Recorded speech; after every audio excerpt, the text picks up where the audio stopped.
आज हम लोग कक्षा 7वीं में अध्याय परिमेय संख्या पढ़ेंगे। सबसे पहले हम लोग ये जानेंगे कि परिमेय संख्या किसे कहते हैं। परिमेय संख्या से आप क्या समझते हैं? परिमेय संख्या ऐसी संख्या होती है जिसे हम P बाई Q के रूप में लिख सकते हैं, जहां P और Q पूर्णांक है तथा Q जो है 0 के बराबर नहीं होना चाहिए। परिमेय संख्या जैसे 2/3, यहां 2 और 3 पूर्णांक है,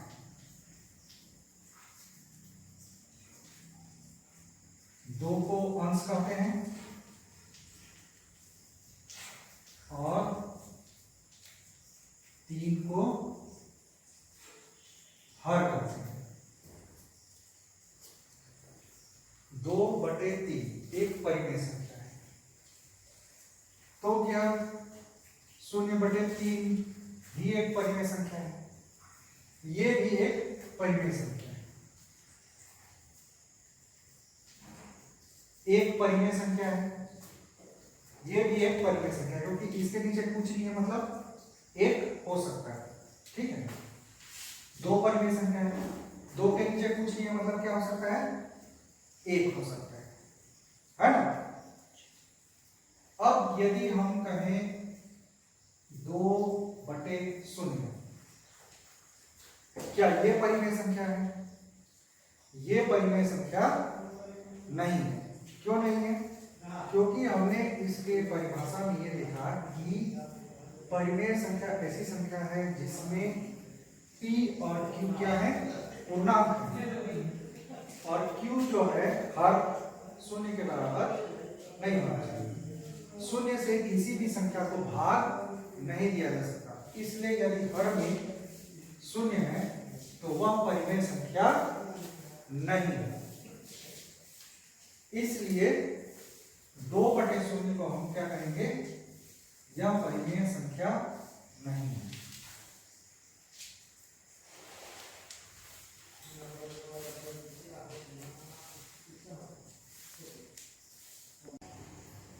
अब हम देखेंगे तुल्य परिमेय संख्या। तुल्य परिमेय संख्या किसे कहेंगे हम लोग, ये हम लोग जानने का प्रयास करेंगे।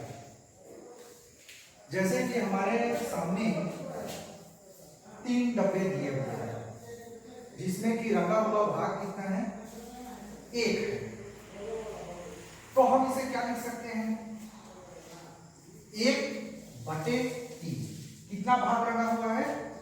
1/3, या कहें 1/3 भाग हमारा रंगा हुआ है। ठीक है, अब इसी को हम तुल्य परिमेय में कैसे लिख सकते हैं?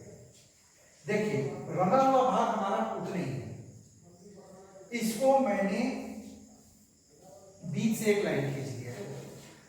हमारे पास जो डब्बों की संख्या कितनी हो गई?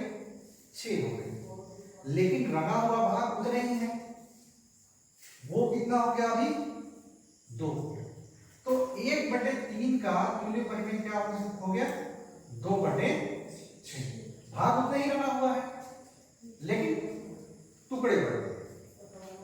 अब इसके बाद हमने इनको फिर से विभाजित कर दिया। ये कितने हो गए?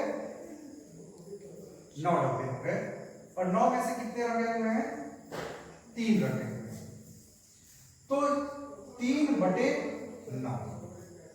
प्रत्येक भाग में हम देख रहे हैं कि रंगा हुआ भाग उतने ही है, लेकिन टुकड़े बढ़ गए, तो क्या हो गया?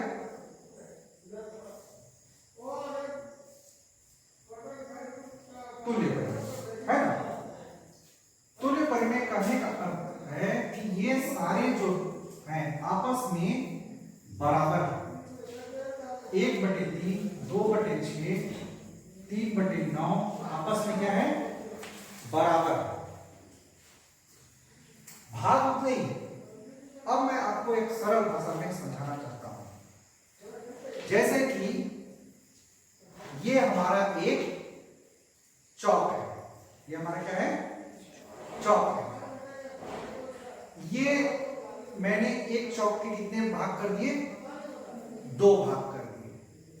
यदि मैं पूछूं मेरे पास कितना चौक है ना, चौक का कितना भाग है, तो आप क्या कहेंगे, मेरे पास 1/2 भाग है। कहेंगे कि नहीं कहेंगे? टोटल चौक हमारे पास कितना है, एक ही है, मैंने उसके 2 टुकड़े किए, मेरे पास अभी कितना भाग है, 1/2 भाग है। आधा चौक है मेरे पास, है ना, है कि नहीं है? अब मैं ये आधा चौक है, मैं इसके पुनः 2 टुकड़े कर देता हूं। अभी मेरे पास कितना चौक है, टुकड़े हो गए 4, मेरे पास अभी भी कितना है, आधा चौक है ना।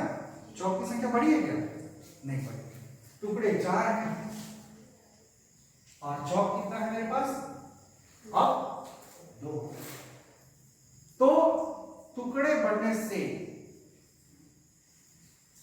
जो भिन्न होता है वो नहीं बदलता। यदि हम इसमें ऊपर में 2 का गुणा कर दें और नीचे में भी वही संख्या का गुणा कर दें, तो हमें एक अन्य भिन्न, तुल्य भिन्न प्राप्त होगा। जैसे 2 दूनी 4, 4 दूनी 8। तो ये भी जो है एक तुल्य भिन्न है। 2/3, इसका तुल्य भिन्न क्या क्या हो सकता है? इसमें जब हम एक समान संख्या का गुणा करते हैं अंश में और हर में, तो हमें क्या प्राप्त होता है, तुल्य भिन्न प्राप्त होता है। जैसे सबसे छोटी संख्या हो गई 2, है ना, क्योंकि 1 से गुणा करने से वही संख्या प्राप्त होता है, इसलिए हम 1 से गुणा करते हैं, 2 से गुणा करते हैं, है ना। 2 दूनी 4, 3 दूनी 6, ठीक है। अब यदि मैं इसका भी तुल्य भिन्न चाहूं तो क्या होगा, इसमें भी मैं 2 का गुणा कर दूं, ऊपर और नीचे, है ना, अंश में गुणा करूंगा और हर में। 4 दूनी 8, 6 दूनी 12।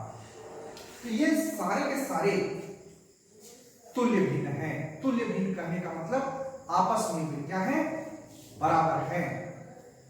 आपको एक रोटी खाने के लिए मैं देता हूं, आप उस एक रोटी को 2 टुकड़ा करके खा सकते हैं, 4 टुकड़ा करके खा सकते हैं, 10 टुकड़ा करके खा सकते हैं, जितना भी टुकड़ा करके खा सकते हैं कि नहीं खा सकते हैं।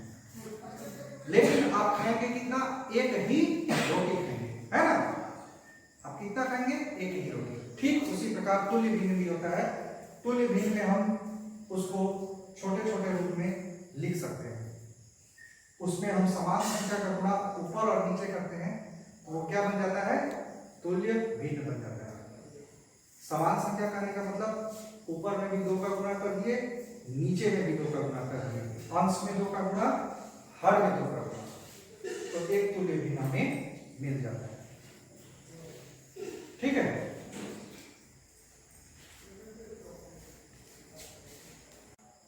अब हम आगे देखेंगे परिमेय संख्या का सरलतम रूप। परिमेय संख्या आप लोगों ने जाना, परिमेय संख्या किसे कहते हैं, जिसे p/q के रूप में लिख सकते हैं। p और q पूर्णांक होना चाहिए, नीचे में क्या नहीं होना चाहिए, हर 0 के बराबर नहीं होना चाहिए।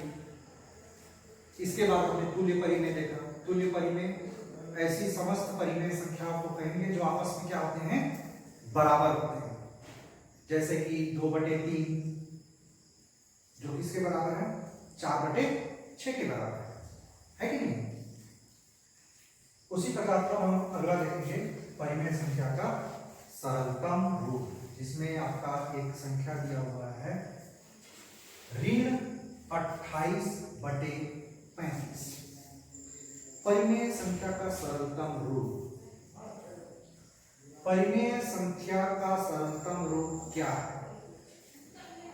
ये जो संख्या दिया हुआ है 28 और 35, 28 और 35 एक निश्चित संख्या से हम भाग देके उसका सरलतम रूप प्राप्त कर सकते हैं। आप सभी जानते हैं कि 28 और 35 किसके अपवर्त्य हैं, किसके पहाड़ा में आते हैं, 7 के पहाड़ा में आते हैं कि नहीं आते हैं?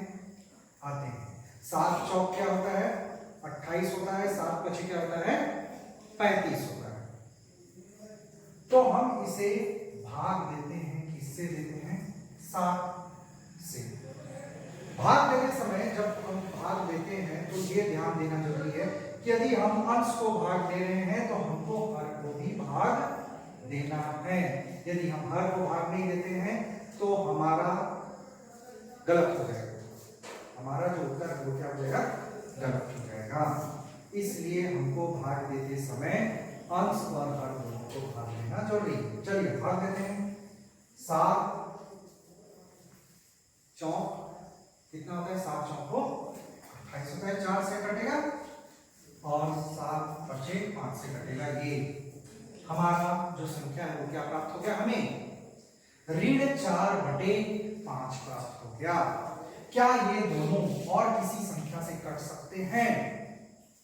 क्या इन दोनों में और किसी समान संख्या का गुणा है? नहीं।